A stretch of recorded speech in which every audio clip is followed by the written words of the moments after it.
دین ټول ادب ده، خو موږ دین چې نه پیژنو لاس مچول شرک بولو. علم دومره پیتواوی دومره دومره کو.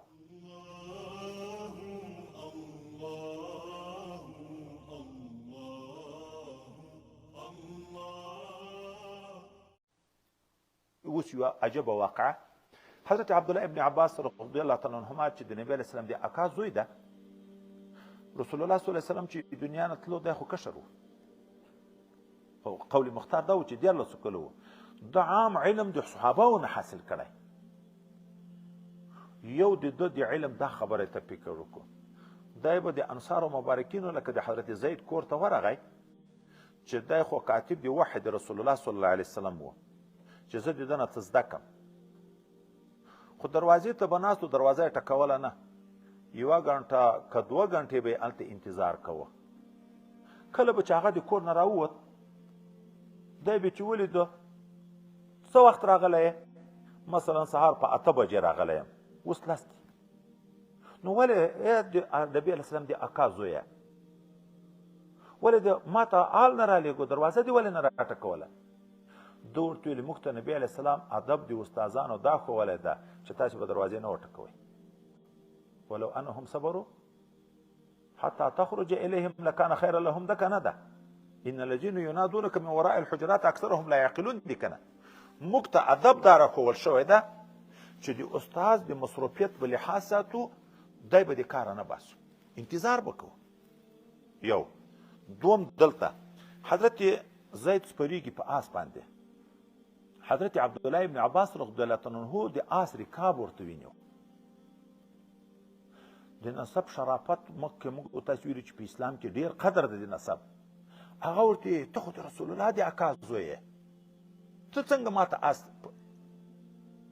رکاب نیسې؟ ده ورته ویلې موږ ته امر داسې ده چې د استادانو سره به ادب کوو، ته مې استاذ یې. که زه اهل بیت رسول الله یم، پرون مو ونه ویلې بني هاشمو کې ده که نه، خو ته مې استاذ یې، موږ ته امر دا شوی ده چې د استاذ به قدر کوو. حضرت زید جګ شو، د ده لاس یې ونیو، لاس یې ورمچ کړو. ګورئ استاذ د شاګرد لاس یې مچ کړو. ده ورته ویل ما زه خو د شاګرد یم، وایي موږ ته بیدار نصیحت شوی د رسول الله صلی الله علیه وسلم چې ته ما د اهل بیت په قدر کوئ، احترام او محبت ورسره کوئ. موږ ته بیا دا امر شوی، لکه تاسو ته چې امر ده چې د استاذ قدر به کوئ، موږ ته امر دا ده چې د اهل بیت د رسول الله صلی الله علیه وسلم به قدر کوئ. زید ابن ثابت رضی الله تعالی عنه کاتب د وحی د رسول الله صلی الله علیه وسلم د خپل شاګرد حضرت ابن عباس د نسب د شرافت په حیثیت لاس ورنیسي، لاس مبارک ورمچي. الدین کله ادب. دین ټول ادب ده، خو موږ دین چې نه پیژنو لاس مچول شرک بولو. ډېر خلک دي که نه؟ او بیا په دغه کې دا بعضې ملایان غریبانان چې ځان کلک موحد بولي، لاس دې مچوي خو مه یې مچوه. مچوي دا لاس سړی ماشي کې اصول څه دي چې لاس سړی داسې نیسي که لاس داسې نیسي. دلته لاس ورکه، دی لاس داسې لاس راپورته کوي خولې ته، د خپل استاد یا د خپل شیخ لاس راپورته کوي، بیا یې مچوي چې ولې ټیټوالی را نه شي. نو ټیټوالی دې راشي. واخفض لهما جناح الذل من الرحمه. هغه آیات خو وګوره که نه. انحنا 2 قسمه ده، یو د عبادت په حیثیت ده، اخو ناروا ده، شرک ده. لکه دا د کمونیستیانو یو عادت و، اوس هم بعضې خلک غریبانان په هغه عادتو دي، تعلیمونه مکتبونه چې کړي د سلام په ځای د زاړه مامورینو ټول دغسې کوي که نه کوي؟ دا ناروا ده. یو انحنای ضمني ده، مقصود ټیټېدن نه ده، خو په ضمن د یو څه کې راځي. لاس چې مچوي ضمناً به ټیټېدن راځي. د رسول الله صلی الله علیه وسلم پښې مبارکې ور مچ کړي دي که نه دي مچ کړي؟ پښه یې راپورته کړه خولې ته. حضرت نبی علیه السلام په خپله حضرت عثمان ابن مظعون چې هغه رضعي ورور یې و چې مړ و، په اول مهاجرینو کې چې مړ و، دی ورغی هغه یې مچ کړو که نه، مړی یې راپورته کړو که دی ورټیټ شو. رسول الله صلی الله علیه وسلم چې دنیا نه لاړ، صدیق اکبر چې راغی، صدیق اکبر په ور پرېوت، په دغه ځای لاس ورکېښی، په دغه ځای په مخ یې مچ کړو که رسول الله یې ورته راجګ کړو.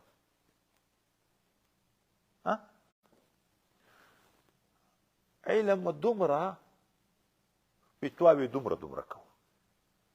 خو ته خو وګوره کتاب وګوره حدیث وګوره چې دا ځان کلک محدث بولې ځان کلک مفسر بولې فقه منې نه، خو دغه خو وګوره چې په دغه کې دغه شیان ثبوت لري که نه لري. څه ضرور خو نه ده مای مچوه پرون کې هم داسې پېښ شو، دغه هم ناروا ده. ګورئ د مسله د تقبیل دوم طرف ترمیزي کې به هم تاسو ته تېره شوې ده که لا نه ده تېره شوې. دلته راځي دلته عنوان خلکو ته دا ورکړي چې د بل لاس ورمچوي. ټیټېدن خو هغه ده، خو ډېر خلک داسې وي بعضې لاس درکړي ټیټ شي خپل لاس مچ کړي. پرون نو کابل ورځ هم د ما سره د غالبه وشوه، څو وارې مخکې هم داسې شوې ده. خو ما یې مچوه خلکو ته ګورئ لکه یو نوعه منافقت ده، ریاکاري ده. په هر عنوان باندې خلکو ته په خیال کې دا ورکړي چې لاس ده ورمچوم، لاس خپل مچي.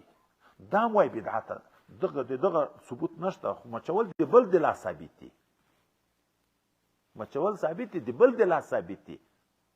پیغمبر علیه السلام مچ کړي دي، پیغمبر علیه السلام لاس مچ کړي دي، ټنډه مچېدن راغلی ده، د سر مچېدن راغلی ده، د مړي مچېدن راغلی ده.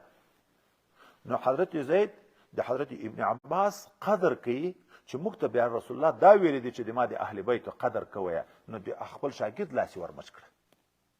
د استاد لپاره رکاب نیولی ده چې موږ ته رسول الله ویلی دي که ته سید یې هم، خو هغه د استاد د استازي حق در باندې لري. ته دغه ته پیش ارباب حسب ترک نسب باید کرد، دیده و دل پرش ادب باید کرد. دا پرشیت خو موږ ویایو نه، ټول ادب د عجب وایي چې د رتبې خاوند ته ورغلې خپل نسب به شاته غورځوې. داسې نه چې زه اخندزاده صاحب یم زه پلانکی صاحب یم، چې د یو رتبې چښتن ته ورغلې نسب به شاته غورځوې. سترګې زړه به د ادب فرش ګرځوې، نه به سترګې غلطې استعمالوې، نه به زړه کې غلط سوچونه کوې. د دلوګر د مغل خیلو میر صاحب ډېر جهد عالم تیر شوی ده، ډېر بهترین د حضرت صاحب مبارک مرید ده. وایي جلسه شروع وه، حضرت صاحب مبارک هم روان و جلسې ته. د تقریر په مابین کې چې غږ شو چې حضرت صاحب راغی، تقریر یې پرېښو، په لوڅو پښو یې ورمنډې کړې تر سره کپولې. بیا د ملایان خو ته خامخا اعتراض خو د دې په څنګ کې وي. میر صاحب ته چیرې ویلي دي بیا کوم ملا چې ته سید یې، ښه عالم یې، ته حضرت صاحب ته لوڅ منډې ور ویلې. ده ورته ویلې زه سید یم، ښه ملا یم، خو د ده مرید یم. دی خو مې شیخ ده، دی خو مې مربي ده، ده ته باندې به زه څنګه غټه ویایم. نو دا حضرت زید حضرت ابن عباس قدر کوي په اصول د شریعت کې لاس یې ورمچي، دی رکاب ورته نیسي.